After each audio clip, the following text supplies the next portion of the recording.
Então, o tópico que eu vou apresentar aqui vai ser sobre tecnologia da inovação. Então, eu vou procurar focar muito na ideia do design como uma tecnologia. Quando eu falo tecnologia aqui, não necessariamente estou falando do hardware, não estou falando do objeto, eu estou falando aqui de processos. Então, quando eu estiver falando de tecnologia, o tempo todo, fique pensando que eu estou falando do saber fazer. É um modo operante, um saber fazer, que quando você sabe fazer de uma maneira única, você tem uma tecnologia, você domina uma habilidade, você domina um processo e que é capaz de gerar resultados diferenciados. Então, nesse caso aqui, eu vou estar falando exatamente de um saber fazer inovação. Como que a gente tem que dominar as técnicas de inovar. E é nesse sentido que eu vou tentar apresentar para vocês o design. Eu vou explicar o meu ponto de vista sobre o design, como a gente pode pensar o design como uma tecnologia da inovação. Então, um dos pontos principais que eu quero ressaltar aqui é que eu não vou falar do design como um processo. Não vou falar o design como o designer. Eu vou falar o design como um saber fazer extremamente complexo e que tem que ser gerenciado e estruturado para poder gerar os resultados planejados.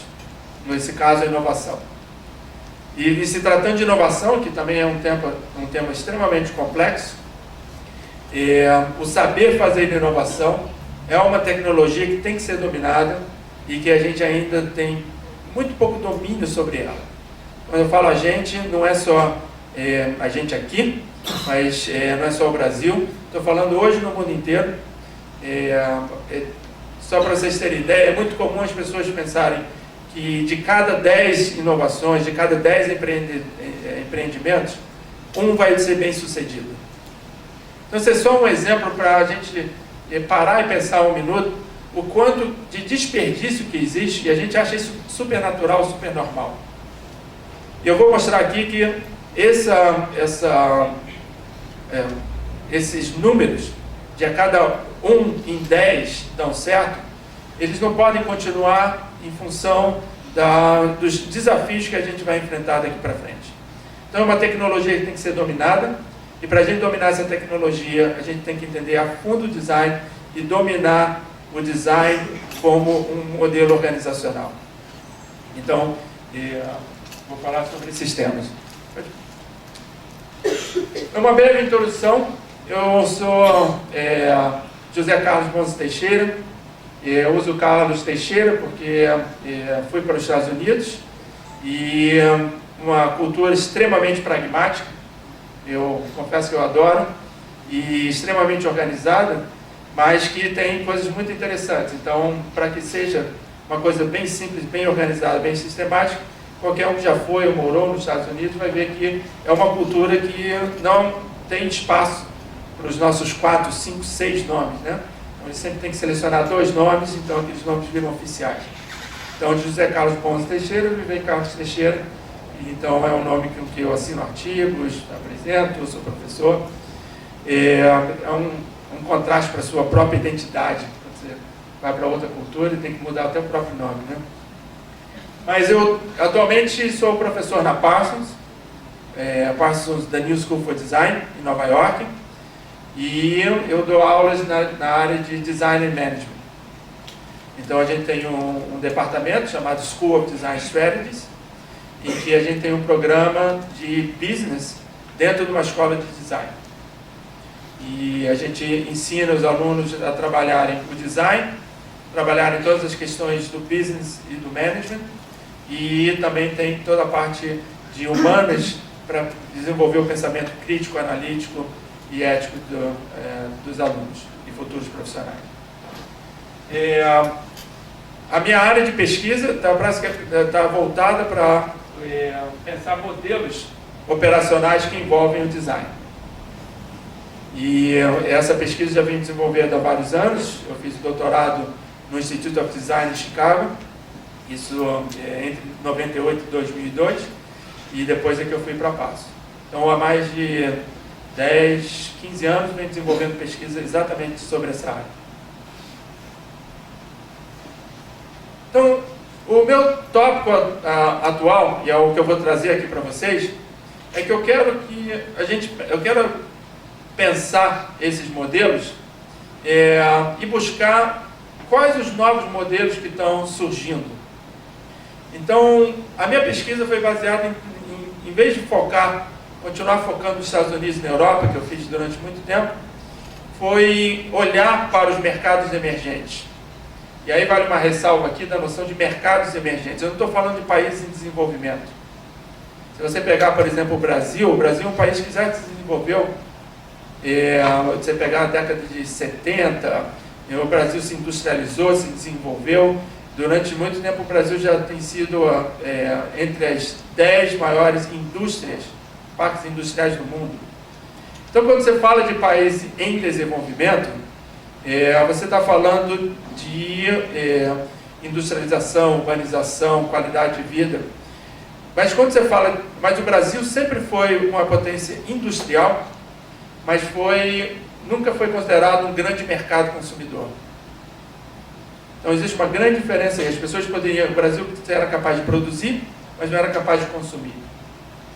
E existe uma grande diferença nesse sentido de, se você não tem o poder de consumir, você tem muito pouco poder de impor o que é produzido para você. O que é um grande problema. Entendeu? Então, eu resolvi focar nos mercados emergentes, porque esses mercados são pessoas que adquiriram o poder de consumir. Da mesma maneira que as pessoas adquirem a capacidade de votar, quando elas adquirem a capacidade de consumir, elas começam a ditar o que elas querem, o que elas não querem e o que tem que ser produzido para elas. E isso vira uma estrutura onde as pessoas começam a querer entender essas pessoas, porque existe um mercado, existe uma possibilidade para desenvolver produtos para elas. Então, se você pensar países como Brasil, Índia, China, México, você vai ver que essa população, grande parte dessa população passou a ser um mercado consumidor. Então, essas forças dos mercados emergentes, eu vou mostrar aqui como que elas vão ter um impacto muito grande nas questões da inovação. Porque elas vão ser forças que vão ditar quais tipos de inovação tem que acontecer e quais também as consequências se a gente não quiser lidar com elas. Porque elas não são pequenas, não são marginais e vieram para ficar. Se você pegar exemplos do Brasil, você pega os dados e você vai ver que na última década, nas 2 últimas décadas, o Brasil tirou da pobreza perto de 40 milhões de pessoas. Ou seja, pessoas que estavam em miséria e passaram a ser classe D e classe C. Esses números parecem assim abstratos, mas se você pensar, o que é uma pessoa entrar na classe D ou na classe C ou ser consumidora?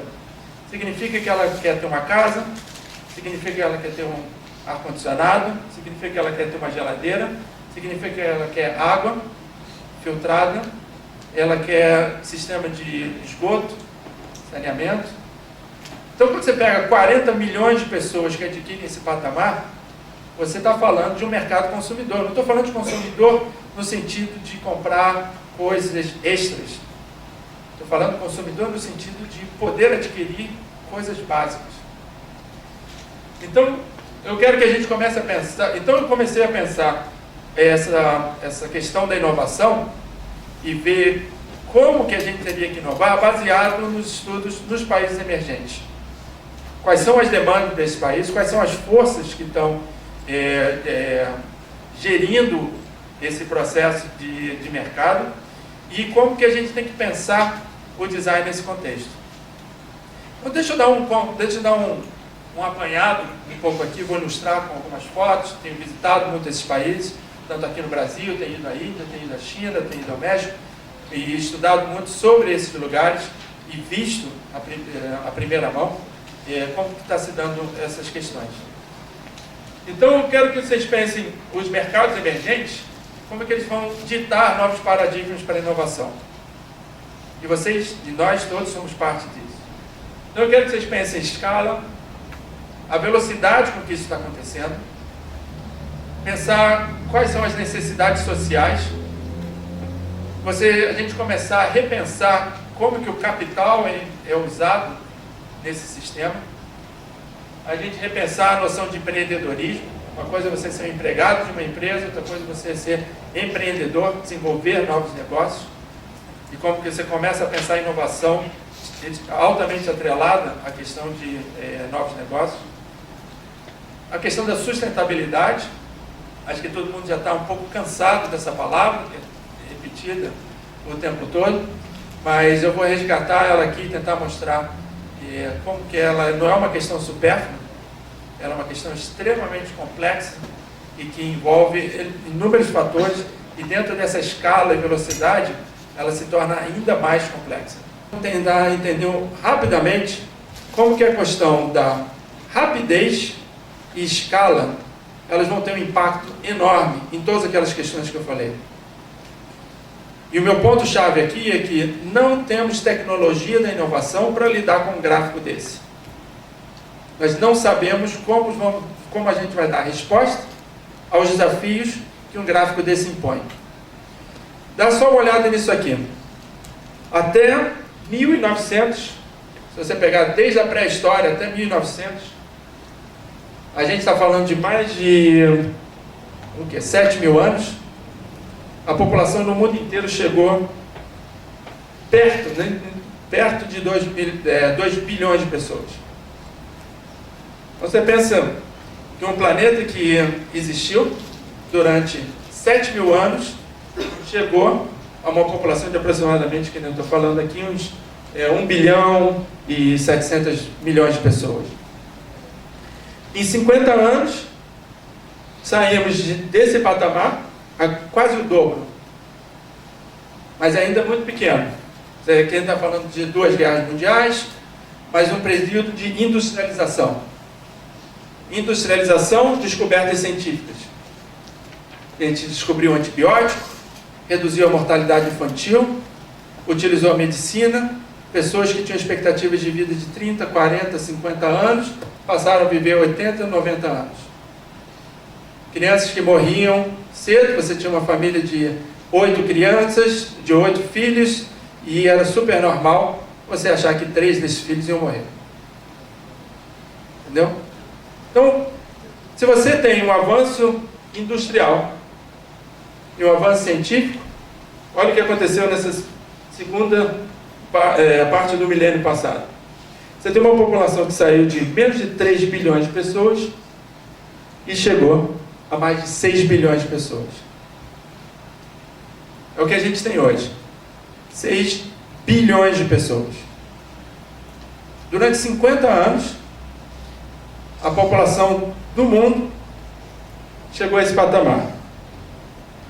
Se você pegar esses números aqui, você vai ver que metade desses números, de 6 bilhões de pessoas, elas são concentradas basicamente em 2 países: Índia e China. China hoje tem aproximadamente 1,6 bilhões de pessoas, e a Índia tem perto de 1,2 bilhões de pessoas. E a Índia vai ultrapassar a China. E lembre-se que a China, há mais de 40 ou 50 anos, já adotou a política de que cada família só pode ter um filho. Então você está falando aqui de, hoje, atualmente, você está na casa dos 6 bilhões de pessoas, e nos próximos 50 anos, vamos atingir o patamar de 9 a 10 bilhões de pessoas.